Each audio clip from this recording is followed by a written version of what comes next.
এই শীতকালের দুপুরে মটন খেতে আমরা কেই না ভালোবাসি। খুব কম সময়ে আর কম উপকরণ দিয়ে যে এত সুন্দর মটন বানানো যায় সেটা কিন্তু আজকে আমার ভিডিওটা দেখলেই আপনারা জানতে পারবেন। তাহলে চলুন আর বেশি কথা না বলে রেসিপিটা স্টার্ট করি।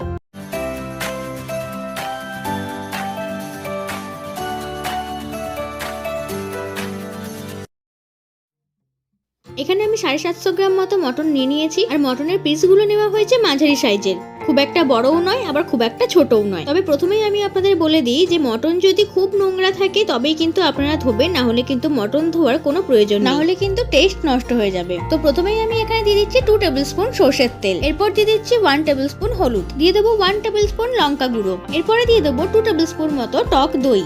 আমি আগে থেকে একটা মশলা তৈরি করে রেখেছিলাম নরমালি, যেটা হচ্ছে আদা, রসুন, পেঁয়াজ, শুকনো লঙ্কা, কাঁচা লঙ্কা আর টমেটোর একটা পেস্ট। ওই পেস্টটাকে এখানে প্রায় 5 চামচ মতো দিয়ে দিয়েছি। এবার এই সমস্ত জিনিসকে খুব ভালো করে মটনের সঙ্গে মিশিয়ে নেবো। আমি এর আগেও একটা মটনের রেসিপি শেয়ার করেছিলাম আর সেটাতেও আপনারা অনেক ভালোবাসা দিয়েছেন আমাকে। আর বাড়িতে কদিন আগেই বা মটন এনেছিল, তো ভাবলাম যে মটনের রেসিপিটা আজকেও শেয়ার করে নেওয়া যাক আপনাদের সঙ্গে। অন্যদিকে আমি এখানে 50 গ্রাম মতো চর্বি নিয়ে নিয়েছি। মটনের লাল ঝোল মানেই কিন্তু আলু ম্যান্ডেটরি। আলুটাকে আমি এইভাবে দু ফালি করে কেটে নিয়েছি আর এর মধ্যে দিয়ে দিচ্ছি হলুদ। আপনারা চাইলে কিন্তু এর মধ্যে নুনও দিতে পারেন, নুন দিয়ে ভালো করে ম্যারিনেট করতে পারেন, তবে জল ছাড়বে বলে আমি নুনটা এখানে দিই। আগের ভিডিওতে আমাকে অনেকেই জিজ্ঞাসা করেছিলেন যে মটনের মধ্যে পেঁপে কেন দেওয়া হচ্ছে। আসলে এর এক্সাক্ট রিজনটা কিন্তু আমি সত্যিই জানি না। ছোটবেলা থেকেই মা যখনই মটন রান্না করতো তখনই কিন্তু এই পেঁপেটা দিতই। বলে নাকি পেঁপে দিলে মটনটা বেশি সেদ্ধ হয়। আগেকার দিনেও নাকি এই রীতির চল ছিল, সেটাতে পেঁপে না দিয়ে পেঁপের আঠা দেওয়া হতো। এটা আমাকে আমার বাবা আর ঠাকুমাই বলেছে। যাই হোক, তো অন্যদিকে আমি নিয়েছি একটা কড়া, যেটাকে ভালো করে গরম করে নিয়েছি এবং তার মধ্যে দিয়ে দিলাম সরষের তেল। সরষের তেল গরম হতে না হতেই আমি এখানে দিয়ে দিলাম হলুদ মাখিয়ে রাখা আলুগুলোকে। এবার এই আলুগুলোকে খুব ভালো করে লাল লাল করে ভেজে নিতে হবে। এবার আমি এখানে দিয়ে দিলাম 2 টিস্পুন মতো নুন। নুনটা দেওয়ার পরে আলুগুলোকে বেশ ভালো করে নেড়ে চেড়ে নেব, তারপর ঢাকা দিয়ে খুব ভালো করে লাল লাল করে ভেজে নেব। এই যে এখানে লাল লাল করে আমি আলুগুলোকে ভেজে নিয়েছি। এবার এই সমস্ত আলুগুলোকে একটা অন্য প্লেটের মধ্যে তুলে নেব। এই যে এদিকে সমস্ত আলু তুলে নেওয়া হয়ে গেছে। এবার কড়াতে থাকা ওই একই তেলের মধ্যে দিয়ে দেবো আরো 2 টেবিল স্পুন সরষের তেল। এবার এই সরষের তেলটা হালকা গরম হতেই আমি এর মধ্যে দিয়ে দেবো 4টে তেজপাতা আর কিছু গোটা গরম মশলা, যেমন দারচিনি, এলাচ, লবঙ্গ। আর আগে থেকেই আমি একটু স্লাইস করে পেঁয়াজ কেটে রেখেছিলাম, সেই সমস্ত পেঁয়াজটাকেই প্রথমে আমি এখানে দিয়ে দেবো। প্রায় আমি 2টো পেঁয়াজ কেটে নিয়েছিলাম। এবার এই পেঁয়াজটার গায়ে যতক্ষণ না গোল্ডেন কালারটা ঠিকঠাক মতো এসে যাচ্ছে ততক্ষণ কিন্তু এটাকে খুব ভালো করে ভেজে যাবো।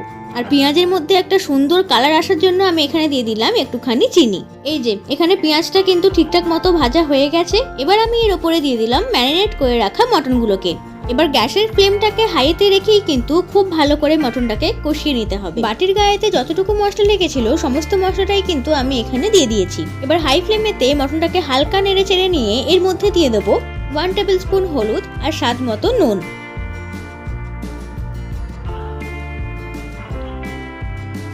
ব্যাস, নুনটা দেওয়া হয়ে গেছে। এবার এটাকে ভালো করে একটু মিশিয়ে নেব। তারপরে আবার দিয়ে দেবো 1 চামচ মতো লঙ্কা গুঁড়ো। আপনারা চাইলে কিন্তু এখানে কাশ্মীরি লঙ্কা গুঁড়ো ব্যবহার করতে পারেন। এবার একইভাবে লঙ্কা গুঁড়োটাকেও খুব ভালো করে এই মটনের সঙ্গে মিশিয়ে নেব আর এটাকে একইভাবে 8 থেকে 10 মিনিট মতো খুব ভালো করে কষিয়ে নেব। 8 থেকে 10 মিনিট মতো মটনটাকে খুব ভালো করে কষিয়ে নেওয়ার পরে এর মধ্যে আবারও দিয়ে দেবো আদা, রসুন, পেঁয়াজ, শুকনো লঙ্কা, কাঁচা লঙ্কা আর টমেটোর বেটে রাখা পেস্টটাকে। যেহেতু আমি ম্যারিনেটের সময় অনেকটা পেস্ট ব্যবহার করেছিলাম তাই এখানে শুধুমাত্র 2 চামচ মতোই পেস্ট ব্যবহার করলাম। দিয়ে এটাকে আবারও খুব ভালো করে কষিয়ে নিলাম। সেটা মটনই হোক কিংবা চিকেন, এই কষানোর উপরই কিন্তু নির্ভর করে এই চিকেন বা মটনের স্বাদটা। মটনটা যেহেতু বেশ ভালোই কষানো হয়ে গেছে তাই আমি এর উপরে দিয়ে দিলাম ভেজে রাখা আলুগুলোকে। এবার এই আলুগুলোকে দিয়ে মটনটাকে 10 মিনিট মতো খুব ভালো করে কষিয়ে নেব। এই মটনের সঙ্গে আলুটাকে বেশ ভালো করে কষিয়ে নেওয়া হয়ে গেলে এর মধ্যে দিয়ে দেবো কেটে রাখা পেঁপেগুলোকে। তবে আপনাদের যদি এই পেঁপে দেওয়াটা পছন্দ না হয় তাহলে কিন্তু আপনারা পেঁপে নাও দিতে পারেন। এবার এই আলু আর পেঁপে দিয়ে মটনটাকে প্রায় 10 থেকে 12 মিনিট মতো খুব ভালো করে আবারও কষিয়ে নেব। যেহেতু এটাই কষানোর লাস্ট স্টেজ তাই জন্য আমি এখানে দিয়ে দিলাম চর্বিগুলোকে। তবে আপনারা একটু লক্ষ্য করে দেখুন যে মটনের গা থেকে কিন্তু তেলটা বেশ ভালো ছেড়ে দিয়েছে, তার মানে কিন্তু কষানোটা বেশ ভালো হয়ে গেছে। এবার আমি যেহেতু এই মটনটাকে প্রেসার কুকারে সেদ্ধ করব তাই জন্য গ্যাসের ওপর থেকে কড়াটাকে সরিয়ে প্রেসার কুকারটাকে রেখে দিয়েছি। তবে আপনারা কিন্তু চাইলে এই কড়া বা হাঁড়িতেই সেদ্ধ করে নিতে পারেন মটনটাকে। তবে অনেকটা দেরি লাগবে বলে আমি এখানে প্রেসার কুকারেই সেদ্ধ করে নিচ্ছি। আর এখানে প্রেসার কুকারে সেদ্ধ করলে খুব ভালো সেদ্ধ হয়। ব্যাস সমস্ত কিছু এই প্রেসার কুকারের মধ্যে দিয়ে দিলাম। এবার যে বাটিটার মধ্যে ম্যারিনেট করে রেখেছিলাম আমি মাংসটার মধ্যে হালকা মশলা লেগেছিল, তাই আমি ওই বাটিটার মধ্যেই একটু জল দিয়ে নেড়েচেড়ে নিয়ে ওই জলটাকে এর মধ্যে দিয়ে দিলাম। তবে হ্যাঁ, আমি এখানে ঠান্ডা জল ইউজ করিনি, আমি এখানে গরম জল ব্যবহার করেছি। তবে এখানে পারফেক্ট জলের পরিমাণটা কিভাবে বুঝবেন সেটা কিন্তু আমি এক্ষুনি বলে দিচ্ছি। যতটা পরিমাণ মাংস, পেঁপে অথবা আলুর লেয়ারটা আছে ঠিক ততটা পর্যন্তই কিন্তু জলটা দিতে হবে, তার বেশি জল দিলে কিন্তু হবে না। এবার এই প্রেসার কুকারটাকে খুব ভালো করে এটা নিয়ে এটার মধ্যে দিয়ে দেবো 5 থেকে 6টা মতো সিটি। আর আপনারা যদি প্রেসার কুকারেতে না করে হাঁড়ি বা কড়াতে সেদ্ধ করতে চান তাহলে কিন্তু গ্যাসের ফ্লেমটাকে লো টু মিডিয়ামেতে রেখে 30 থেকে 40 মিনিট মতো খুব ভালো করে ফুটিয়ে নিতে হবে।